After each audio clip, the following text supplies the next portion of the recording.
Hello বন্ধুরা, শুভ সকাল। আজকে হলো 14ই নভেম্বর, চিলড্রেন্স ডে। আমার তরফ থেকে সকল শিশুদের অনেক অনেক ভালোবাসা, অনেক আদর।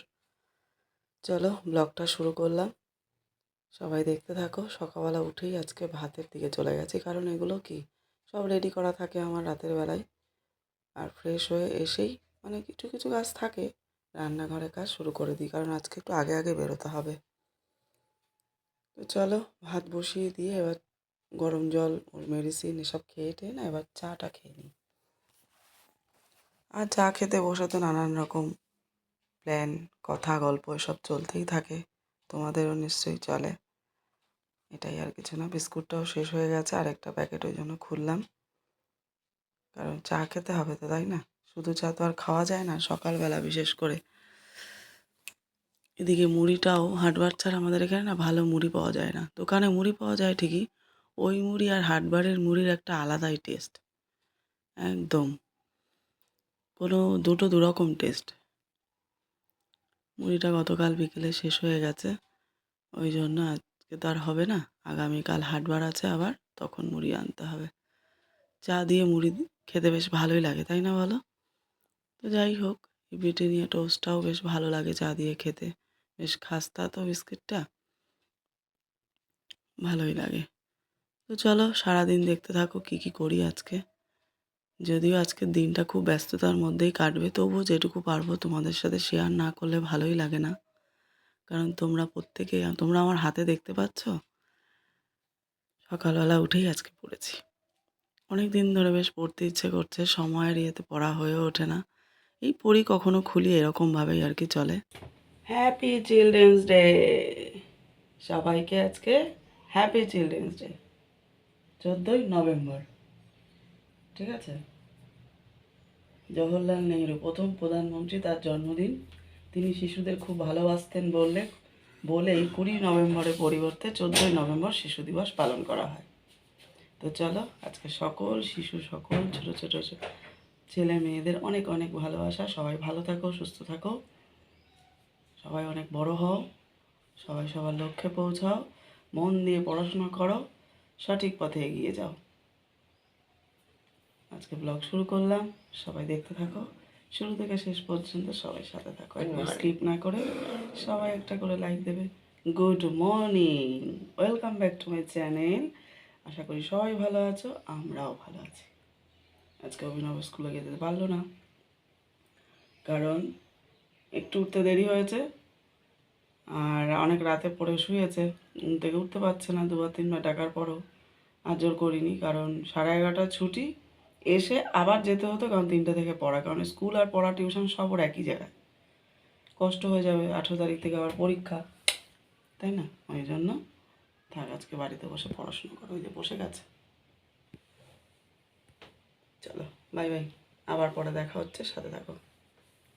গুড মর্নিং বলো। বলেছি আবার বলো গুড মর্নিং। এবার তো ব্রেকফাস্টটা রেডি করতে হবে, কারণ গতকাল রাতে আমি দুপুরে যে খাওয়া দাওয়া হবে সেই রান্নাগুলো করে রেখেছিলাম। অভিনব আর দাদাভাই খাবে, তো ব্রেকফাস্টটা তো কিছু করে রাখিনি। ব্রেকফাস্টটা করতে হবে, ওই জন্য ভেন্ডিটা তোমার ম্যাগি মশলাটা কিনে আনি। ওই ম্যাগি মশলাটা দিয়ে বেশ কালো জিরে, কাঁচা লঙ্কা ফোড়ন দিয়ে, একটু লঙ্কা গুঁড়ো এগুলো দিয়ে বেশ একটু ভেন্ডি চচ্চড়ি করি। বেশ সুন্দর লাগে খেতে, টিফিনেও খাওয়া যায় আবার ভাতেও খাওয়া যায়। যেহেতু ম্যাগি মশলাটা পড়ে, টমেটোও দিই, আজকে টমেটো দেবো না, যেহেতু গা হাত পা প্রচণ্ড ব্যথা ব্যথা চলছে। দানা জাতীয় জিনিসটা এড়িয়ে চলাটাই বেটার, যতটা কম খাওয়া যায়। এটাই আর কি। প্রচণ্ড পরিমাণে ব্যথা বেড়েছে হাতে পায়ে, জানি না সিজন চেঞ্জ হচ্ছে ওই কারণে না কি। মনে হয় একটু সময় নিয়ে ডক্টরের কাছে যাওয়ার সময় হয়েছে, দেখা যাক কি হয়। যেতেই হবে, কারণ কয়েকদিন ধরেই শরীরটা বেশ খারাপ খারাপই লাগছে। তবুও এগুলো তো করতেই হবে বলো। প্রথমে না নুন টুন কিছু না দিয়ে তেলের উপরে কালো জিরে কাঁচা লঙ্কা দিয়ে ভেন্ডিটাকে যদি একটু সাঁতলে নেওয়া যায়, ল্যালে ভাবটা চলে যায়। তারপরে নুন হলুদ যাই তুমি দাও না কেন, এটাই আর কি। চলো, আমার তো আটা মাখাই ছিল ফ্রিজে।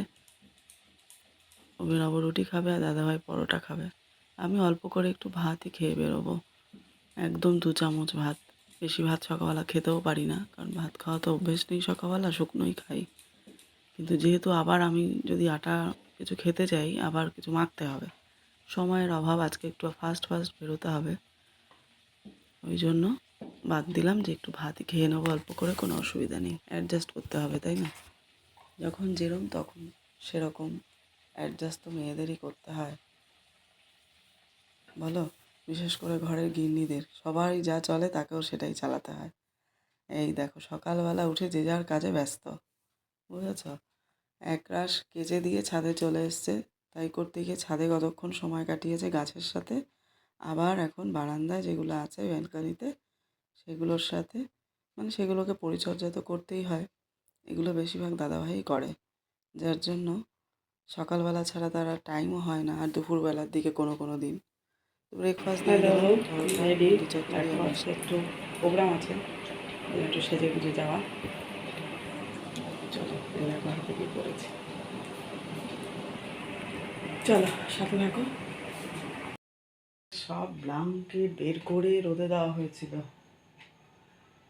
বুঝেছ?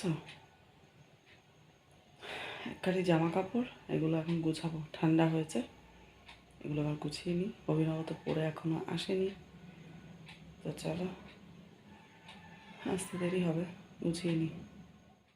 সব এর মধ্যে মুখটা আটকালাম না, আরও কিছু যাবে, আরও কিছু বাদ হবে, তখন আবার এর মধ্যে ঢোকাবো। এবার একটা ওয়ার করিয়ে দিচ্ছি, পুরো টাইট হয়ে যাচ্ছে, বিশাল ভারী হয়েছে, বিশাল ভারী। আগে একটা বানিয়েছিলাম, তখন সেটা শাশুড়িকে দিতাম ব্যবহার করতে। ঘরে তো হসপিটাল বেড ছিল, বেডের পাশে রাখার জন্য। যদি মানে ব্যালেন্স থাকতো না তো ওনার আয়ারা তো ঘুমিয়ে পড়তো। আয়া তো সেই আয়া, ভালো পেয়েছি, রেয়ার 2-1 জন, আর সবই ছিল বেশিরভাগ ফাঁকিবাজ। সামনে থাকলে একরকম, যেই সরে যাবে তারা তাদের মতো। তো যাই হোক, ওটা পরে পুড়িয়ে দেওয়া হয়েছে। তো আর এই পুরোনো জামা কাপড় বলতে কি, কিছুই তো খারাপ নেই, একটু হয়তো রং ছোটা বা ছোট হয়ে গেছে, ফেলে আর কাকে দেবো, আর দেবই বা কাকে? তার থেকে এরকম একটা জিনিস হয়ে গেল। অনেক দিন ধরেই তোমরা দেখছিলে যে পুরোনো জামা কাপড়গুলো বাতিল করছে, বেশ সুন্দর একটা পরিবেশ হয়ে গেল।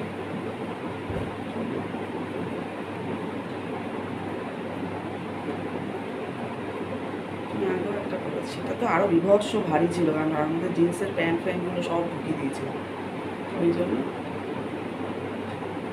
হয়ে গেল। যাতে পরে আরও জায়গা আছে, দারুণ হবে কিন্তু। কদিন এই অল্প অল্প বড় এখানেই রেখে দিয়েছিলাম সোফার ওপরে। এখন দেখলাম যে না, এটা তৈরি করে ফেলি এবার। আরও কিছু বাতিল বার করলাম, এখন ভরে দিলাম, ভরে দিয়ে এখন ওয়ার করে এরপর একটা ভালো ওয়ার ভরে দিলে তো এটা ঠিক হয়ে গেল। পুরোই ঠিক আছে, মোটামুটি পুজোর থেকে ভালো। চলো রাতেরবেলা রান্নাঘরে চলে এলাম, ঘড়ি কাটা এখন 9:30 বাজে। তো সেদ্ধ ভাতই বসিয়েছি, আর যা আছে ওগুলো গরম গরম সব করলে হয়ে যাবে, ফ্রিজ থেকে বার করে। ফ্রিজে রয়েছে অনেক কিছুই, গতকালকে রাতে রান্না করে রেখেছিলাম। চলো রান্নাঘরে সবই গোছানো রয়েছে, এলোমেলো কিছুই নেই। চায়ের ডিশটি সব ধোয়া কমপ্লিট। এগুলো নামালাম, ওগুলো আবার গরম করতে হবে। মাছের ঝোল, ডাল, ভেন্ডি চচ্চড়ি সব ছিল। গতকাল রাতে রান্না করে বেশি করে রেখেছিলাম, সকালবেলা উঠে অল্প কিছু করার টাইম পেয়েছি, তাড়াতাড়ি বেরোতে হয়েছে আজকে। চলো সাথে থাকো, মাথা ভীষণ যন্ত্রণা করছে। আজকে একটা কাজের কাজ আমার কমপ্লিট হলো, মানে পড়ে থাকা জিনিস যেগুলো আমাদের জামা কাপড়, ওগুলো তো এখনকার দিনের কেউ নেয় না, দেওয়ার মতো কেউ নেই, সবারই সব আছে। তো আগে তাও মানে অভিনব যখন ছোটো ছিল জামা কাপড় একে ওকে দিতাম, তো এখন আর কেউ অতটা খুশি মনে নেয় না। কী দরকার আছে বলো?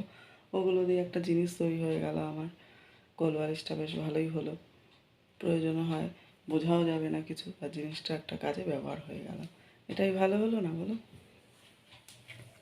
তো চলো সাথে থাকো, দেখতে থাকো। রাতে ডিনার করা বাকি রয়েছে, 9:45 বাজতে যায়। কেমন লাগলো অবশ্যই কমেন্ট করে জানিও। দেখা হচ্ছে নতুন একটা ভিডিওর সাথে। সবাই অপেক্ষায় থেকো।